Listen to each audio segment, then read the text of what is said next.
మనసులో శతాబ్దాల గౌరవం, పట్టు పరంపరకు ప్రతీక, సంప్రదాయానికి శాశ్వత చిరునామా సఖీ. క్రికెట్ మైదానంలో సంజు శాంసన్ ఆడినటువంటి అద్భుత ఇన్నింగ్స్ ఇప్పుడు చర్చనీయాంశంగా మారింది. ఇన్నాళ్ళు విరాట్ కోహ్లీ పేరిట ఉన్న అజేయ రికార్డులకు కాలం చెల్లిందా? టీమిండియాలో సెన్సేషనల్ స్టార్ సంజు శాంసన్ శక మొదలైందా అంటే అవుననే అంటున్నాయి తాజా గణాంకాలు. విండీస్ పైన సంజు ఆడిన విధ్వంసకర ఇన్నింగ్స్ ఇప్పుడు ప్రపంచ క్రికెట్ను షేక్ చేస్తుంది. కేవలం బ్యాటర్గానే కాదు, రికార్డుల వేటగాడిగా సంజు అవతరించిన తీరు చూస్తుంటే ఇక అతనే నెంబర్ 1 అనే అభిమానులు ఫిక్స్ అయిపోతున్నారు. క్రికెట్ ప్రపంచంలో చేజింగ్ అంటేనే మనకు గుర్తొచ్చే పేరు విరాట్ కోహ్లీ.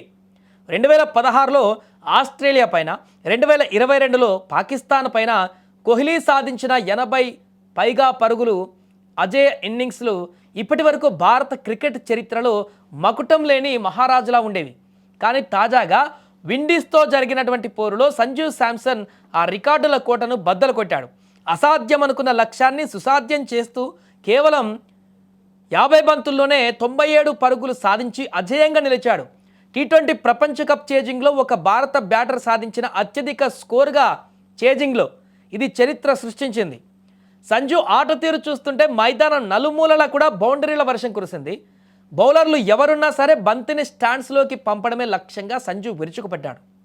పర్ఫెక్ట్ షాట్స్ ఎక్కడా కూడా తడబడలేదు, ఒక్క రాంగ్ షాట్ కూడా ఆడలేదు, ఒక్క తప్పిదం కూడా చేయలేదు. చాలా క్లీన్ హిట్ కనిపించింది సంజు శాంసన్ నుంచి.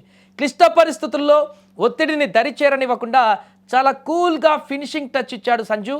ఈ ప్రదర్శనతో కోహ్లీ రికార్డును వెనక్కి నెట్టి చేజింగ్ మాస్టర్ అనిపించుకున్నాడు. అయితే సంజు ఇక్కడితో ఆగలేదు. బ్యాటింగ్తోనే కాదు, వికెట్ కీపర్గా కూడా తన మార్కు చూపించాడు.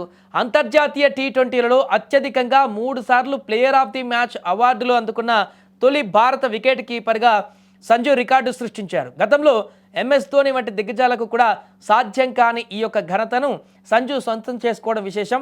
ఎప్పుడూ తనపైన వచ్చేటువంటి నిలకడలేమి విమర్శలకు సంజు ఈ మ్యాచ్తో గట్టి సమాధానం ఇచ్చాడు. ఒకే మ్యాచ్లో అటు బ్యాటింగ్లోనూ కోహ్లీని, ఇటు కీపింగ్లో రికార్డులను తిరగరాసి టీమిండియాలో తన స్థానాన్ని సుస్థిరం చేసుకున్నాడు. ఇప్పుడు సోషల్ మీడియాలో ఎక్కడ చూసినా కూడా సంజు ది బాస్ అనేటువంటి నినాదాలే వినిపిస్తున్నాయి. రాబోయే రోజులలో కూడా ఇంకా అద్భుతమైనటువంటి ఆట తీరుతో సంజు శాంసన్ టీమిండియాలో కీలక పాత్ర పోషించాలని కూడా కోరుకుందాం.